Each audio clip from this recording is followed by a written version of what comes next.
আলাইকুম। এইটা Sony, Chinese Sony 32 inch LED TV.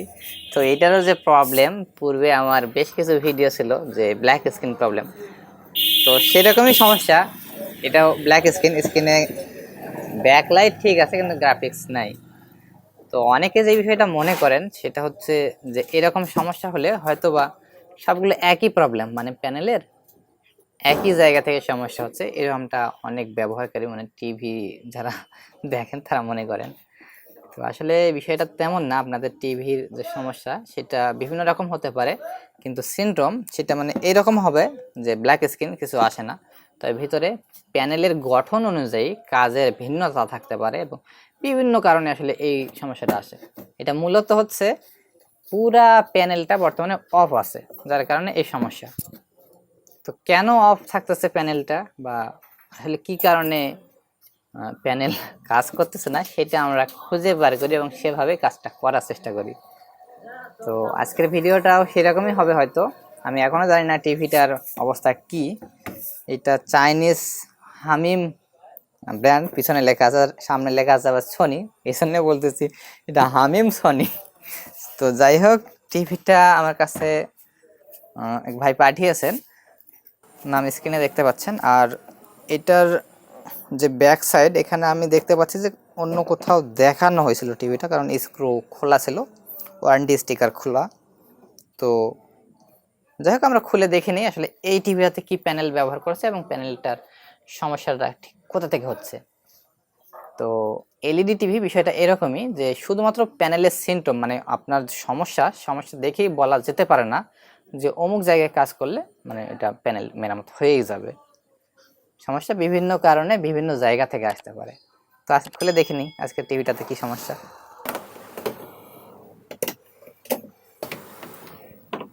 ও,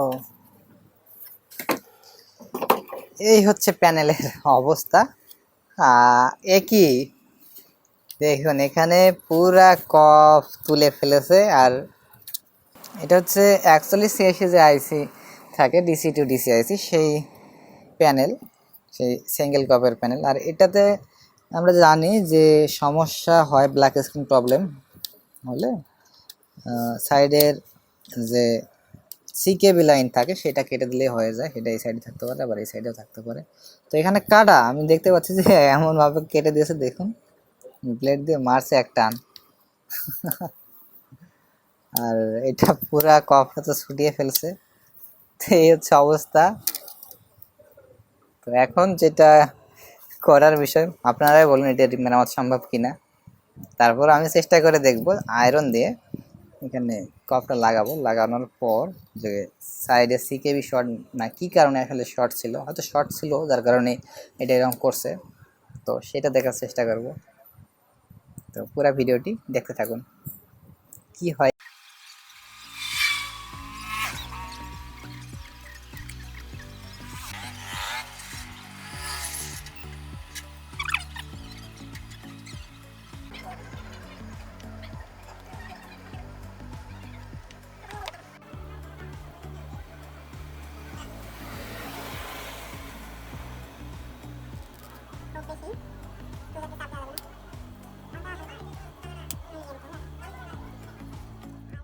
তো সোল্ডারিং আয়রন দিয়ে সিওজি লাগানোর পরেও আসলে ভন ভোল্টেজ জেনারেট হচ্ছিল না 33 ভোল্ট, যার কারণে এখানে আমি এটা দেখতে পাচ্ছেন, এটা হচ্ছে একটা ভাঙা ডিসপ্লের স্কেলার বোর্ড।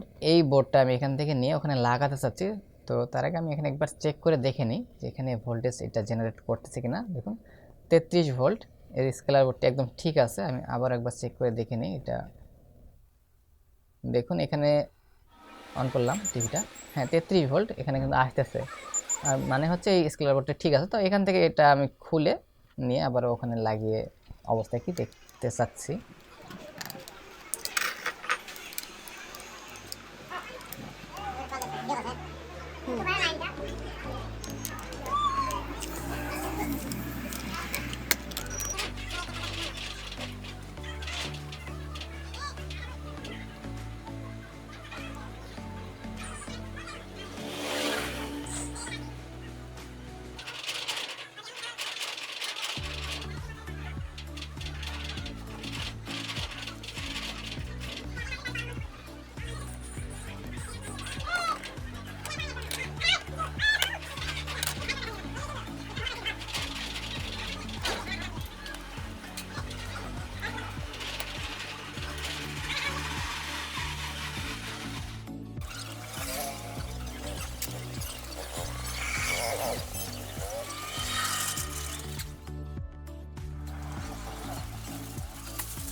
ওকে, আমাদের সিওএফ বা কফ লাগানো কমপ্লিট।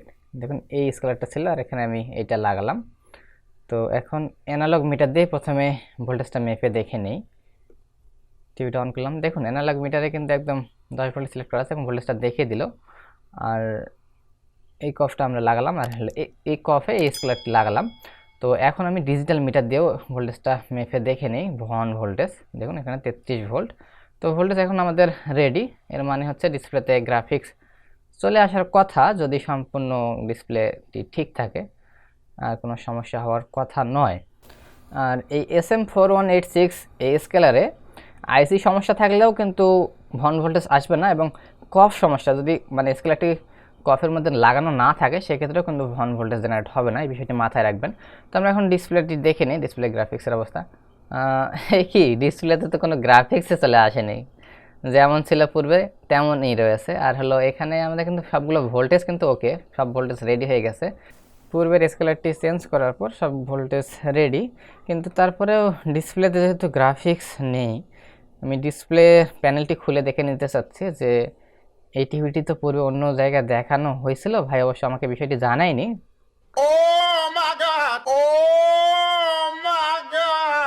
এই কি ওরে সর্বনাশ, এখানে যে অবস্থা হয়ে আছে আর আমি এতক্ষণ পর্যন্ত কি করলাম, এত সময় দিলাম এই টিভির পিছনে। আসলে এই বিষয়গুলো আমাদের পূর্বে কিন্তু জানানো উচিত। আপনারা যখন টিভি পাঠান সে সময় বিষয়গুলো জানান না যে অন্য জায়গায় দেখাইছেন কিনা বা তারা কোনো কাজ করছে কিনা।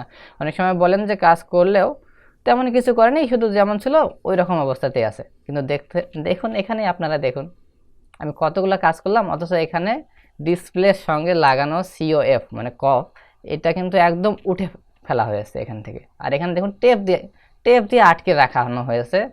এই হচ্ছে অবস্থা। আর এতক্ষণ পর্যন্ত যেগুলো কাজ করা হলো সবগুলোই বৃথা গেল, কারণ হচ্ছে ওই কাজগুলো সবগুলো কিন্তু ওকে হলো, কিন্তু এখান থেকে যদি গ্লাস থেকে যদি কফটা উঠানো থাকে তাহলে কি আর কোনো করার কিছু আছে? এইটা লাগাতে হলে আবার বর্নিং মেশিন লাগবেই। আর এটা হচ্ছে একটা আলাদা বিষয়, যেমন এই সমস্যাটা যদি পূর্বে থেকে জানানো থাকতো তাহলে তো আমি এতগুলো কাজ করতাম না ওই কাজগুলো। যেমন স্কেলারের সমস্যা ছিল, আরেকটি স্কেলার লাগালাম পরিশ্রম করে, তো পুরা কফ স্কেলার সব সহ চেঞ্জ করে তাহলে হয়তো বা এটা প্যানেল রিপেয়ার করা সম্ভব। তারপরেও সন্দেহ আছে, কারণ সাইডে যেহেতু এটার শর্ট ছিল হয়তো বা সিকেবি লাইন যেগুলো শর্ট থাকে সেগুলো ঠিক শর্ট হয়তো এই প্যানেলেও ছিল, যার কারণে টিভির মানে স্ক্রিন ব্ল্যাক হয়ে গেছিলো এবং তিনি কোনো টেকনিশিয়ানকে দেখাইছিলেন এই টিভির যে মালিক। কিন্তু তারপরে হচ্ছে এই অবস্থা। তো এখানে নতুন কফ লাগালেও প্যানেলের ভিতরে যে শর্ট সেটা তো থাকবেই, করার কিছু নেই। আর আপনারা যারা আমার কাছে মেরামতের জন্য টিভি পাঠাচ্ছেন বা পাঠাতে চান, আসলে আপনারা কোনো কিছু গোপন রাখবেন না। কোনো টেকনিশিয়ানকে যদি দেখিয়ে থাকেন বা কোনো কাজ করে থাকেন সেই বিষয়টি আমাকে জানাবেন। অবশ্যই হোয়াটসঅ্যাপ মেসেজে জানায়েন, কারণ হচ্ছে সরাসরি ফোন দিয়েন না, সেক্ষেত্রে দেখা যায় যে ফোন আমি আসলে রিসিভ করতে পারি না, আমার একটা বিশাল সময় চলে যায়। তো এটা ভালো হবে। আর কোনো কিছু আসলে গোপন রাখেন না, তাছাড়া কিন্তু আপনাদেরও টিভির ক্ষেত্রে এরকম সমস্যা হতে পারে। কারণ আমি অহরহ টিভি পাচ্ছি যেগুলো আসলে অন্য টেকনিশিয়ানকে দেখানো হয়েছে বা অন্য কোনো ভুলভাল কাজ করা হয়েছে, পরবর্তীতে আমার কাছে পাঠাচ্ছেন। তবে সেই সমস্যাগুলো আসলে সমাধান করা সম্ভব না, কারণ আমার কাছে এমন কোনো মেশিন নাই যেটাতে আসলে টিভিটা ঢুকিয়ে দিলে অপর পাশ দিয়ে একদম সব কিছু ঠিক হয়ে টিভিটা চলে আসবে, এমন আসলে হয় না। তো আমাকেও নিজে খুঁটিয়ে খুঁটিয়ে আসলে কাজগুলো করতে হয়। আর বিষয় হচ্ছে যদি টিভিটা আপনার রিপেয়ার সম্ভব নাও হয় আমার কাছে, আবার দেখা যাচ্ছে যে আপনার কুরিয়ার চার্জের যে খরচ এটা কিন্তু আপনার খরচাটা পড়ে যাচ্ছে। আর আমি যদি আবার এখান থেকে রিটার্ন করতে চাই সেক্ষেত্রেও একটা কুরিয়ার চার্জের খরচা আছে। আর তার চেয়ে বড় কথা হচ্ছে আমার একটা বিশাল পরিমাণ এখানে সময় চলে যাচ্ছে, বিশাল সময়। আপনি হয়তো বলতেছেন যে ভাই 500 টাকা দিয়ে টিভিটা পাঠাইছি, এখন কাজ হচ্ছে না, ওটা আসা বাদ দিয়ে দেন, রেখে দেন বা ওটা ফেলাই দেন। কিন্তু দেখা যাচ্ছে যে আমার এই ধরনের টিভিগুলো দেখতে বিশাল সময় চলে যাচ্ছে, যার কারণে আমি বলবো যে আপনি যদি কোনো টেকনিশিয়ানকে দেখিয়ে থাকেন সেই বিষয়টিও আমাকে হোয়াটসঅ্যাপে জানান, হোয়াটসঅ্যাপ মেসেজে। আর তাহলে তারপরেও যদি সেটা মেরামত সম্ভব হয় বা আমি যদি বলি যে ভাই পাঠান দেখি তো হয়তো বা হতে পারে, সেক্ষেত্রে ভাই পাঠায়েন। আর কোনো কিছু আসলে গোপন রেখে পাঠানোর দরকার নেই, তাতে করে হিতে বিপরীত হবে এবং সময়ও বেশ চলে যাচ্ছে আমার, আসলে এতটা সময় আমি দিতে পারতেছি না। তো ঠিক আছে, সমস্যা নেই। আজকে ভিডিওটি আসলে কাজটি আমার অনেক সময় নিয়ে নিয়েছে, তারপর আমি চেষ্টা করছিলাম যে কাজটি সম্পূর্ণ করে ভাইকে দিব। তো দেখতেই পেলেন যে লাস্টে কী অবস্থা হয়ে গেল। তো এই হচ্ছে বিষয়। তো সকলে ভালো থাকবেন, দেখা হবে আগামী ভিডিওতে। আল্লাহ হাফেজ।